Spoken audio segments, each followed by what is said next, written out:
The house is quiet, too quiet. Megan's gone, off on another one of her trips, but today feels different. The silence presses against me, heavy and thick, as if the walls themselves are holding their breath. It's not like I haven't been alone here before. I've had my fair share of mornings where the house feels empty, but this time something in the air feels off. Maybe it's the way the light falls through the windows or the way my footsteps echo a little too loudly.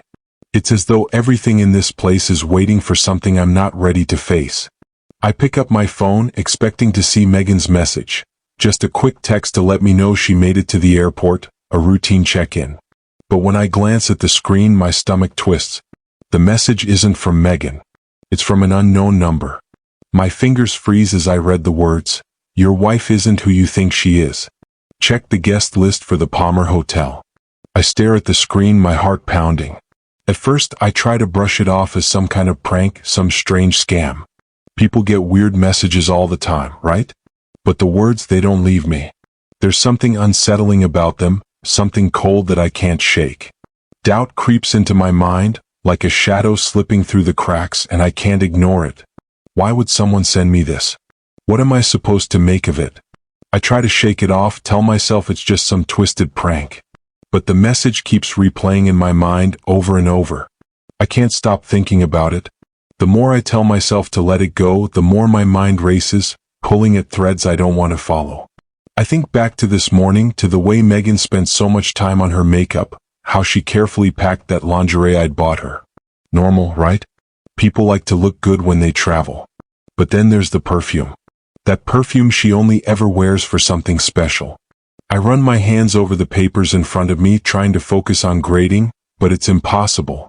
Her behavior, the little things I brushed aside, all start to come together in my head. The doubt festers, growing into something darker. I push the papers aside, but I can't push her out of my mind. Why does it feel like I've missed something? I can't shake the feeling that something's off, so I decide to check it out. I search for the Palmer Hotel's event registration, typing in the name of Megan's supposed conference. My heart pounds as the page loads, but when it finally appears, the screen reads "No attendees found matching your search." I blink, my eyes flicking over the words, thinking I must have made a mistake. I check the spelling, try again, still nothing. My anxiety tightens in my chest. This wasn't supposed to happen. This was supposed to be easy. But the more I dig, the more unsettled I feel. What the hell is going on? My fingers hover over the keyboard, and I can't stop myself from going further, deeper into this rabbit hole that's slowly pulling me under. The silence in the house feels louder now, the weight of my thoughts pressing down harder than before. I scroll through our shared digital calendar, looking for something, anything, that will make sense of all this. And then I find it. Beneath the event for Megan's conference is another entry, one I don't remember seeing before. A&M Special Project. The initials hit me like a punch to the gut. Adam Reeves. I freeze. Adam, the new PE teacher Megan had been working with on some project. I've known him. She's mentioned him enough times, but I never thought twice about it. Now though, everything's different. Her staying late for grading, the new clothes that didn't quite fit her usual style, the way she guards her phone like it's a secret. I feel the walls closing in. Doubt has turned into something else now, something deeper, darker. It's not just a feeling anymore. It's a truth I can't ignore, and the weight of it pulls at everything I thought I knew. I don't know what I'm looking for when I walk into Megan's office. I'm not sure what I expect to find. Maybe a clue, something that will make all of this make sense. I sift through her desk, her drawers, but all I find are lesson plans and student artwork, nothing unusual. Then my eyes land on an art textbook on the shelf. A slip of paper sticks out from between the pages. I pull it out, unfolding it with shaky hands. The handwriting is unmistakable, Adam's sloppy scrawl. Can't wait for our special getaway. You're my muse and my passion. I stand there frozen. The words hit me like a physical blow, like the floor just fell out from under me. Anger surges through me, but it's mixed with disbelief. I can't breathe. I want to tell myself I'm wrong, that it's some kind of misunderstanding, but there it is, staring back at me in black and white. My stomach turns as I sink to the floor, clutching the paper. I try to calm myself, but I can't. The weight of this betrayal is suffocating. I can't stop thinking about the note. The betrayal stings, but I know I need more, something concrete before I confront her. I grab my laptop, my hands trembling as I open Megan's email. We've always shared passwords, always trusted each other. The familiar login screen only makes everything feel even more wrong. I skim through her inbox at first, nothing out of place. Work emails, receipts, the usual stuff. For a moment, I almost convinced myself that maybe I'm overreacting. Maybe it's all just some twisted mistake. But then I see it, a message from Adam buried among the rest. No subject line. I click it, my heart racing, and the words hit me like a punch. Last night was incredible. I can't stop thinking about you. Can't wait for our little escape. My breath catches in my throat. The room spins. Denial tries to hold me, but it slips away as the anger takes over. My mind reels. How could she? How could they both? I want to call her, confront her right now, but something stops me. I don't know what to do next, but I know I can't back down. I have to find out everything. I need to see it all, to understand what's been going on right under my nose. I'm not sure what I expect to find when I search Adam's social media, but what I do find shakes me to the core. His profile is full of the usual gym selfies and motivational quotes, but then I see something from just yesterday. Heading to the coast for some much-needed inspiration. Can't wait to recharge at Oceanana Resort. My stomach churns. Oceanana Resort. It wasn't just some random place, it was our place.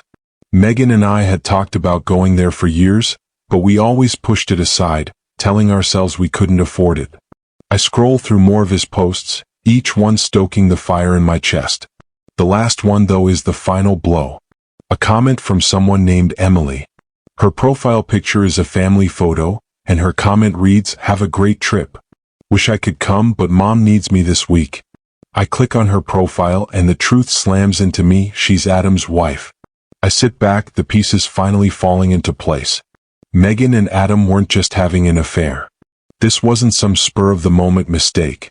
They were planning this getaway together. They'd been lying to everyone, to me. The realization hits hard. This was deliberate. This was calculated. My anger bubbles to the surface, and all I can think about is how they've been playing me for a fool. I feel lost. Betrayed. I've spent the last few hours pacing around the house, every step heavy with the weight of what I've learned. Part of me wants to run, to hide from all of this, but another part knows that avoiding it won't make it go away. I can't just sit here and wonder anymore. I need answers, the truth, no matter how much it hurts. I can't confront her, them, without knowing everything, without facing it head-on. The thought of it twists my stomach, but there's no other choice. I can't go on pretending everything is fine. I can't keep lying to myself. I grab my phone and dial Sarah. My voice cracks when I tell her what's happening. She listens without hesitation, her words firm. We need to confront them now while they still think they're safe. Her calmness is the anchor I need. I'm terrified, but I know it's the only way. I can't sit in this pit of doubt any longer. I have to face the truth no matter how much it breaks me. The confrontation is over, but the weight of it presses down on me harder than ever. Megan's face, her eyes filled with tears, Adam's defiance, it all plays in my mind like a broken record. Part of me wants to scream, to throw everything I have at them, but I don't. I stay calm, maybe too calm. The anger is there, bubbling just beneath the surface, but there's something else now. Something more important than the rage. I've been betrayed. There's no denying it. My marriage, the trust one built over years, it's all shattered. But as I stand there, as I watch them scramble to find an excuse, I feel a strange sense of justice. They think they can just walk away from this, that they'll lie their way out, but they won't. They can't. I walk away from that confrontation with a heavy heart, but it's lighter than it was before. The truth is out. It doesn't feel like a victory, but it's something.